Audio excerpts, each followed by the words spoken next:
Atlantic মহাসাগরের বুকে 10টি ছোট বড় দ্বীপ নিয়ে গঠিত আফ্রিকার সুন্দর একটি দেশ, যার নাম ক্যাবো ভার্দে। অনেকে একে কাবু ভার্দেও বলে ডাকেন। সাধারণ মানুষ হয়তো এই দেশটার নামটাই সহজে জানতো না, কিন্তু সাম্প্রতিক ফুটবল পরাশক্তি আর্জেন্টিনার সাথে এক দুর্দান্ত ম্যাচ খেলার পর পুরো বিশ্ব এই নতুন দেশটাকে এক নামে চিনেছে। আমরা ফুটবল প্রেমীরা মূলত আর্জেন্টিনার কারণেই এই জাদুকরী দ্বীপরাষ্ট্র সম্পর্কে জানতে পেরেছি। সমুদ্রের মাঝখানে অবস্থিত এই দেশটাকে বলা হয় আটলান্টিকের এক টুকরো স্বর্গ। পাহাড়ি দেশ হওয়ায় এখানকার পরিবেশটা এক এক জায়গায় এক এক রকম। একদিকে যেমন বড় বড় পাহাড় রয়েছে, অন্যদিকে রয়েছে মাইলের পর মাইল ছড়ানো সুন্দর সমুদ্র সৈকত। এই দেশের সবচেয়ে ভালো দিক হলো এখানকার আবহাওয়া। সারা বছরই এখানে চমৎকার আর আরামদায়ক আবহাওয়া থাকে। আর এই সুন্দর আবহাওয়ার কারণেই ইউরোপ এবং আমেরিকার লাখ লাখ পর্যটক প্রতি বছর এদেশে ঘুরতে আসেন। ফুটবল দুনিয়ায় কেপ ভার্দে খুব বড় নাম না হলেও বিশ্ব চ্যাম্পিয়ন আর্জেন্টিনার বিরুদ্ধে মাঠে নেমে তারা যে সাহস আর লড়াই দেখিয়েছে তা সত্যি প্রশংসনীয়। লিওনেল মেসির দলের সাথে তাদের এই আন্তর্জাতিক ম্যাচটি কেপ ভার্দে ফুটবল ইতিহাসের সবচেয়ে বড় ঘটনা। মাঠের লড়াইয়ে আর্জেন্টিনার বিখ্যাত তারকাদের সামনে এই ছোট দেশের ফুটবলাররা যেভাবে বুক চেতিয়ে লড়েছে তা কোটি কোটি ফুটবল ভক্তের মন জয় করে নিয়েছে। এই ম্যাচের পর থেকেই ইন্টারনেট জুড়ে কেপ ভার্দে দেশটিকে নিয়ে মানুষের কৌতূহল তুঙ্গে উঠেছে। মানুষ খুঁজতে শুরু করে কারা এই লুডুকা ফুটবলার আর কোথায় এই সুন্দর দেশ। ফুটবল মাঠে আর্জেন্টিনার সাথে খেলার গৌরব নিয়ে কেপ ভার্দে এখন বিশ্বমঞ্চে নিজেদের এক নতুন পরিচয় তৈরি করেছে। ফুটবল মাঠের সেই টানটান উত্তেজনা ছেড়ে আপনি যখন কেপ ভার্দের দ্বীপগুলোতে ঘুরবেন, তখন আপনার মনে হবে এখানকার মানুষের জীবনে কোনো তাড়াহুড়া নেই। অনেক দেশের মানুষ যেমন সবসময় এক ব্যস্ততা আর দৌড়ঝাঁপের মধ্যে থাকে, এখানকার চিত্র পুরো উল্টো। কেপ ভার্দের মানুষের মূল কথাই হলো নো স্ট্রেস বা কোনো দুশ্চিন্তা না করা। আপনি তাদের যে কোনো দোকানে বা রাস্তায় গেলে এই কথাটি বড় করে লেখা দেখতে পাবেন। এখানে আমাদের দেশের মতো গিঞ্জি পরিবেশ, হইচই কিংবা গাড়ির হর্নের মতো তীব্র শব্দ নেই বললেই চলে। মাইলের পর মাইল জুড়ে শুধু সমুদ্রের গর্জন, শান্ত বাতাস আর এক গভীর নীরবতা। যারা একটু শান্ত আর নিরিবিলি পরিবেশ পছন্দ করেন, তাদের কাছে এটি পৃথিবীর বুকে শ্রেষ্ঠ এক জায়গা। ইতিহাসের পাতা উল্টালে দেখা যায় 1460 সালের আগে এই দ্বীপগুলোতে কোনো মানুষের বসবাস ছিল না।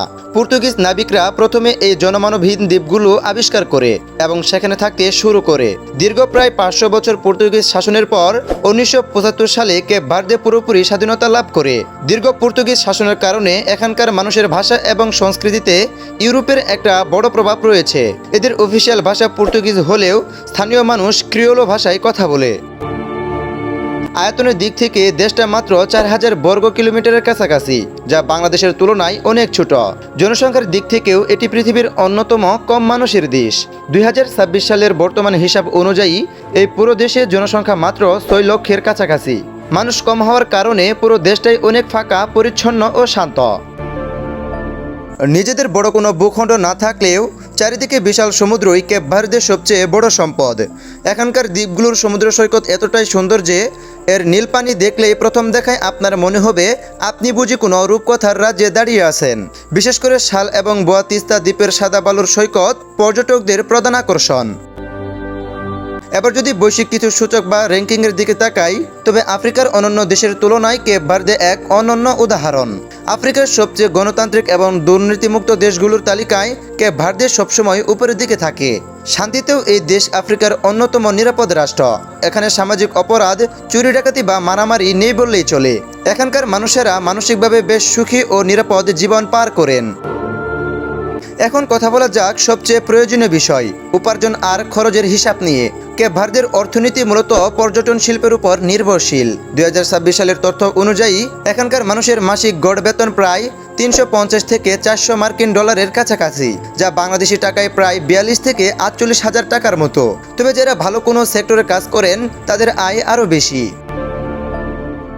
পর্যটন এলাকা হওয়ায় সমুদ্র পাড়ের প্রধান শহরগুলোতে বসবাসের খরচ কিছুটা বেশি। একটু ভিতরের দিকে জীবনযাত্রা বেশ সাশ্রয়ী। একজন ব্যক্তি মাত্র $300, যা বাংলাদেশি টাকায় প্রায় 35,000 টাকা খরচ করে অনায়াসেই পুরো মাস পার করে দিতে পারেন। স্থানীয় যাতায়াত এবং মাছের খরচ খুবই কম। তবে দ্বীপরাষ্ট্র হওয়ায় অনেক নিত্য প্রয়োজনীয় জিনিস বাইরে থেকে আনতে হয় বলে কিছু পণ্যের দাম কিছুটা বেশি।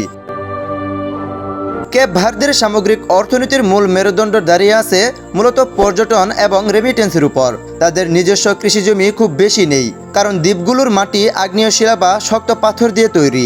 তবে সমুদ্র বেষ্টিত হওয়ায় মৎস্য শিল্প এখানকার অর্থনীতির আরেকটি বড় শক্তি।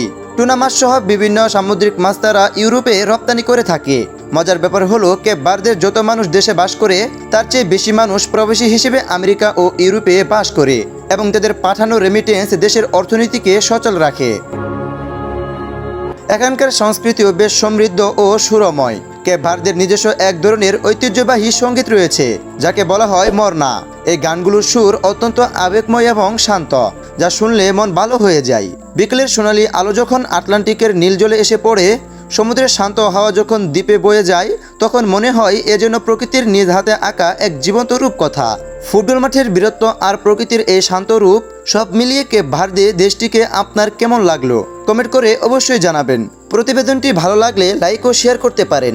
আর এমন সব দারুণ তথ্যচিত্র নিয়মিত উপভোগ করতে আমাদের চ্যানেলটিকে এখনই সাবস্ক্রাইব করে পাশে থাকুন। দেখা হবে পরের ভিডিওতে। ভালো থাকুন, সুন্দর থাকুন, ধন্যবাদ।